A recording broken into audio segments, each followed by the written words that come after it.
जी अस्सलाम वालेकुम। एफबीआर ने इनकम टैक्स ऑर्डिनेंस में बिल्डर्स और डेवलपर्स के लिए एक नया सेक्शन इंट्रोड्यूस करवाया है जो कि सेक्शन 7F है। इस सेक्शन के अंदर अब एक मिनिमम टैक्सेबल प्रॉफिट की टर्म इंट्रोड्यूस करवा दी गई है। चाहे आपको फायदा हो रहा है या नुकसान हो रहा है, आपको टैक्स लाजमी देना पड़ेगा, और वो भी एफबीआर की मर्जी की वैल्यू के ऊपर देना पड़ेगा। एफबीआर डिसाइड करेगा कि आपको कितनी वैल्यू पर टैक्स देना है। एक तरफ आपको बिजनेस में नुकसान हो रहा है, प्रॉपर्टी का बिजनेस वैसे भी आजकल काफी ज्यादा नुकसान में चल रहा है, लेकिन फिर भी एफबीआर आपसे एक फिक्स अमाउंट के ऊपर टैक्स डिमांड कर रहा है। उसके ऊपर हम स्टडी करते हैं। इस सेक्शन के अंदर बताया गया कि जो आपका जो बिल्डर है, डेवलपर है, उसके ऊपर जो टैक्स है वो तीन कैटेगरीज में डिवाइड किया गया। ये तीन कैटेगरीज आपके सामने हैं। सबसे पहले ए कैटेगरी है construction and sale of residential, commercial और अदर बिल्डिंग्स। मतलब ये लग रहा है आपका बिल्डर के ऊपर। जो कंस्ट्रक्टर या बिल्डर है, उसकी एक कैटेगरी, अगर आप एक एज ए कंस्ट्रक्टर काम कर रहे हैं या बिल्डिंग्स का काम बनाने का काम कर रहे हैं, रेजिडेंशियल या कमर्शियल, तो फिर आपकी जो टैक्सेबल प्रॉफिट है, यहां पे टर्म यूज की गई टैक्सेबल प्रॉफिट की, 10% का of the gross receipts in respect of activity specified in clause A.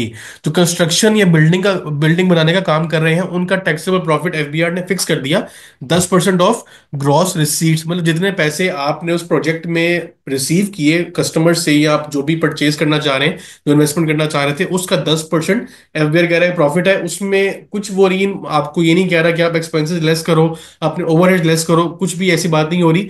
Direct आपको बता दिया कि आप पे इतना इतनी अमाउंट के ऊपर टैक्स जमा करवाना है।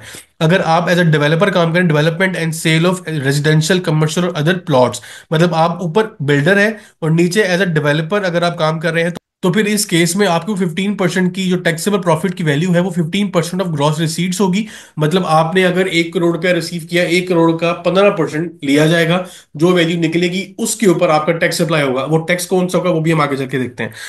थर्ड कैटेगरी है activities as mentioned in A and B above. मतलब आप कंस्ट्रक्टर के तौर पे भी काम कर रहे हैं और डेवलपर के तौर पे भी काम कर रहे हैं, तो फिर आपके लिए पॉइंट नंबर सी का जो टैक्सेबल प्रॉफिट का क्राइटेरिया है वो कौन सा? 12% of the gross receipt in respect of activity specified in clause C. Clause C में कौन सी है? जो ए और बी कंबाइंड एक्टिविटीज हैं, उसके लिए टैक्सेबल प्रॉफिट मिनिमम कितना डिफाइंड है? 12% का। तो ये तीन क्राइटेरियाज आ गए। एक है 10% क्राइटेरिया, एक है 15% क्राइटेरिया और एक है 12% क्राइटेरिया। ये आपका है मिनिमम टैक्सेबल प्रॉफिट। मतलब इससे कम अमाउंट के ऊपर आप टैक्स जमा नहीं करवाएंगे। मिनिमम मिनिमम इतनी अमाउंट है जिसके ऊपर आपको टैक्स जमा करवाना पड़ेगा। अब इसमें कुछ क्वेश्चन ये आते हैं कि अगर एक बंदा है जिसका टैक्सेबल प्रॉफिट एक्चुअली में इससे कम है, मतलब अगर वो अपने खर्चे लेस करे, नॉर्मल इनकम अगर ट्रीट करे, तो अगर कम निकलती तो फिर क्या होगा? एफबीआर ये बोल रहा है कि अगर कम है तो इससे मुझे कोई गर्ज नहीं, आपने मिनिमम इतनी अमाउंट पर टैक्स लाजमी जमा करवाना है।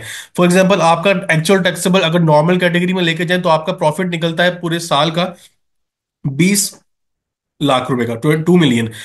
आपको एफबीआर जो टैक्स, जिस अमाउंट पर टैक्स लगा रहा है वो निकल रही है 2.5 मिलियन। तो ये यहाँ पे इस अमाउंट के ऊपर टैक्स अप्लाई होगा। टैक्स का जो रेट लगेगा वो आपके वही नॉर्मल टैक्सेबल स्लैबल रेट्स हैं जो यहाँ पे बताए गए हैं, पार्ट डिवीजन 1 और 2 of part one first schedule. मतलब आपके इंडिविजुअल और एओपी के लिए स्लैब रेट्स हैं, और अगर आप कंपनी हैं तो फिर 29% रेट है। अगर स्मॉल कंपनी है तो फिर उसके लिए 20% का रिड्यूस रेट है। तो ये रेट्स वही हैं, लेकिन जिस अमाउंट पे टैक्स लगना है वो एफबीआर ने फिक्स कर दिया।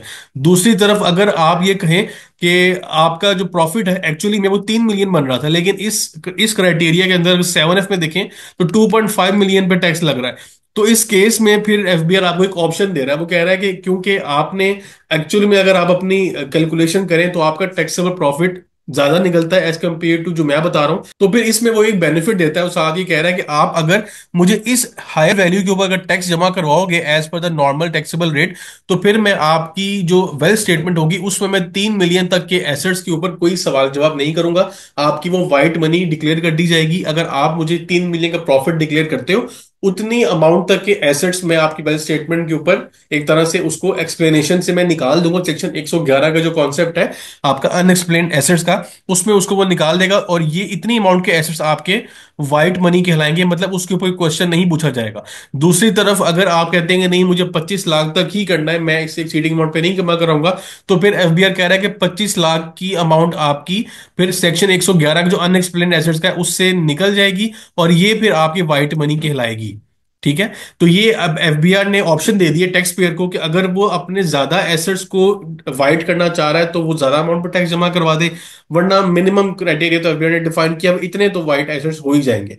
तो जहां पे जिस बंदे को अगर ज्यादा फायदा नजर आ रहा हो, ये ऑप्शन टैक्स पेयर के पास है। दोनों ऑप्शन एफबीआर ने ओपन रखी हुई है। अब लास्ट में इसमें कुछ एग्जाम्पशन भी अवेलेबल है कि अगर कोई डेवलपर या बिल्डर की कोई स्कीम्स हैं, या कोई सोसाइटी वगैरह ऐसी है, कोई कंस्ट्रक्शन कंपनी जो पार्लियामेंट बनाती है या किसी प्रेसिडेंशियल ऑर्डर के थ्रू बनती है for the benefit of general public, या जैसे एक होता है ना कि शोहदा के लिए कोई स्कीम निकल आई है, उस पे पार्लियामेंट ने या फिर प्रेसिडेंशियल ऑर्डर के थ्रू उसको पास किया गया उस स्कीम को, तो वो स्कीम आपकी टैक्स से एग्जेम्प्ट होगी, इस सेक्शन से एग्जेम्प्ट होगी, टैक्स से एग्जेम्प्ट नहीं होगी, इस सेक्शन से एग्जेम्प्ट होगी। मतलब उस पर मिनिमम टैक्स का, मिनिमम प्रॉफिट का जो रेट है वो अप्लाई नहीं होगा। आपको अगर लॉस हो रहा है तो वो लॉस होगा, अगर आपको 10% से कम का प्रॉफिट हो रहा है तो 10% से कम के प्रॉफिट पे आपको टैक्स जमा कराना पड़ेगा। तो उसमें आपको इस सेक्शन के ऊपर एग्जाम्पशन है, टैक्स एग्जाम्पशन नहीं है। सिर्फ 7F से आपको एग्जाम्पशन मिल जाएगी। हम एक केस स्टडी डिस्कस कर लेते हैं कि जिसमें मैंने एक एग्जांपल ली है एक बिल्डर की, कि अगर एक बिल्डर है जिसका तकरीबन एक प्रोजेक्ट है जो कि 1 बिलियन का, 1 अरब का उसने प्रोजेक्ट एक स्टार्ट किया, और बिल्डर के ऊपर टैक्सेबल प्रॉफिट का जैसे अपने ऊपर रेट पड़ा वो है 10% का। अब हम यहाँ पे अज्यूम करते हैं कि इसने 4 सालों में अपने जो प्रोजेक्ट के पैसे हैं वो अपने जो कस्टमर्स हैं, इन्वेस्टर्स से रिसीव करने हैं। पहले साल में 30% है of the total project size, दूसरे साल में फिर 30 है, तीसरे चौथे साल में 20% है, तो आपका 100% कंप्लीट हो गया। मतलब 300 मिलियन, 300 मिलियन पहले 2 सालों में, 200 मिलियन दूसरे 2 सालों में है। और इसके ऊपर आपका मिनिमम टैक्सेबल प्रॉफिट अगर हम निकालें तो ग्रॉस रिसीट्स का 10% निकलता है। यहाँ पे 30 मिलियन, ये भी 30, ये 20, और ये भी टोटल 100 मिलियन का टैक्सेबल प्रॉफिट निकल रहा है, जो एफबीआर कह रहा है इतनी मिनिमम अमाउंट पे आप टैक्स जमा करवाओगे।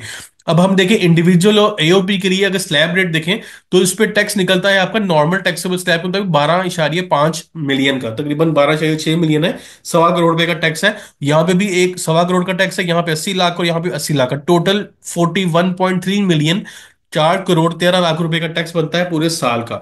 और यहाँ पे अगर कंपनी के तौर पे अगर एक बिल्डर काम करे तो फिर उसके ऊपर 8.7, 8.7, 5.8, 5.8 टोटल बन गया 229 मिलियन, तकरीबन 3 करोड़ रुपए का। तो ये आपका टैक्स का क्राइटेरिया। अब यहाँ पे अगर आप देखें एक्चुअल टैक्सेबल प्रॉफिट, अगर आपका, हम ये लिखें कि भाई अगर इस पे से खर्चे लेस हो, ओवरहेड लेस हो, तो अगर आपका प्रॉफिट बनता है यहाँ पे 15 मिलियन का, तो एफबीआर आपको 15 मिलियन पर टैक्स जमा करवाने की इजाजत नहीं दे रहा। वो कह रहा है मुझे 30 पे ही टैक्स चाहिए, मुझे नहीं इसका पता कि आपको नुकसान हो रहा है या फायदा हो रहा है, मुझे मिनिमम इतनी अमाउंट पर टैक्स लाजमी जमा करवाओ, वरना आपके अगेंस्ट एक्शन लिया जा सकता है। दूसरी तरफ अगर आपका प्रॉफिट यहाँ पे ज्यादा बन रहा है, 35 मिलियन बन रहा है, तो फिर आपके पास ऑप्शन अवेलेबल है कि आप अपने 35 मिलियन पर टैक्स जमा करवा दो, तो आपके 35 मिलियन तक के एसेट्स जो है वो मैं उसको वाइट कर दूंगा, उस पर कोई क्वेश्चन नहीं पूछा जाएगा। लेकिन अगर आप नहीं जमा करवाते तो फिर आपको 30 मिलियन तक का क्रेडिट मिल जाएगा। क्रेडिट मिलने का मतलब है कि आपके उतने एसेट्स वाइट हो जाएंगे। तो ये एक नया सेक्शन था इनकम टैक्स ऑर्डिनेंस में जो इंट्रोड्यूस करवाया गया फाइनेंस एक्ट 2024 में, जिसके ऊपर आज हमने डिस्कशन की है। इससे रिलेटेड अगर कोई क्वेश्चन अगर है, कोई सजेशन या कोई कमेंट वगैरह है, तो आप मुझे कमेंट बॉक्स में लिख के बता सकते हैं। इंशाल्लाह हम उसके ऊपर दोबारा से डिस्कशन कर लेंगे। चलो नेक्स्ट वीडियो में नए टॉपिक के ऊपर डिस्कशन होगा। अपने ध्यान रखिएगा। अल्लाह हाफिज। तो मैंने अपने व्हाट्सएप पे चैनल बनाया है सीए पैकेज शेख के नाम से। इसमें जितनी भी रीसेंट अपडेट्स हैं वो आपको एक्सक्लूसिवली यहाँ पे अवेलेबल होंगी, रियल टाइम पे आपसे शेयर की जाएंगी। उसके बाद वीडियो में जो भी मैं डिस्कशन करता हूँ उसको मैं पहले ही ग्रुप में बता दूंगा इंशाल्लाह कि जो आज हम डिस्कशन करेंगे वो किस टॉपिक के ऊपर होगी। उसके अलावा जो भी नई अपडेट्स आएंगी वो इस चैनल के ऊपर आपको उसके लिंक्स या डॉक्यूमेंट्स आपको अवेलेबल होंगे। तो आपसे रिक्वेस्ट है, मैंने लिंक इस चैनल का डिस्क्रिप्शन में ऐड कर दिया, आप उसको जाकर फॉलो करें ताकि आप रिसेंट अपडेट्स के साथ इन टाइम अपडेटेड रहें।